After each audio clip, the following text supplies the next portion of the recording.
ក្នុងនីលោកីគួរតែសរសើរចាន់វិញទេអូព្រោះយប់ស្ងាត់សូនឥនមានរស្មីបានដួងចាន់ជួយមុំភ្លឺរាត្រីឲ្យភពផែនដីរស្មីចេញចាញ់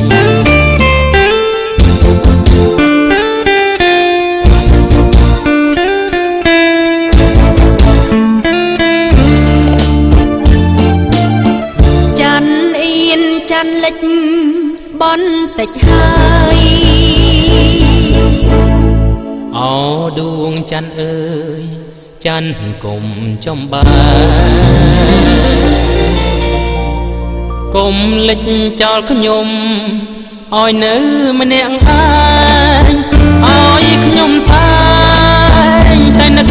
ស្រមៃរាស្មីតារាចាជាប់ដួងចិត្ត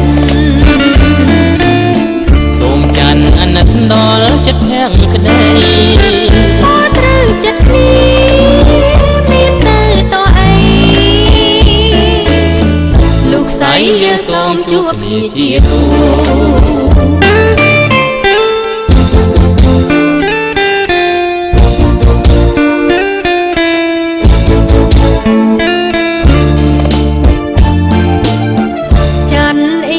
ចាន់លិចបន្តិចហើយអោដួងចាន់អើយចាន់គុំចំបាគុំលិចចោលខ្ញុំឲ្យនៅម្នាក់ឯងឲ្យខ្ញុំតែនឹកស្រមៃ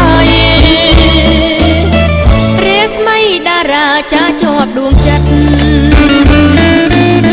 សូមចាន់អាណិតដល់ចិត្តភាំងក្ដីមកត្រូវចិត្តគ្នាមានទៅតអីលោកស្រីយើងសូមជួបគ្នាជាគូ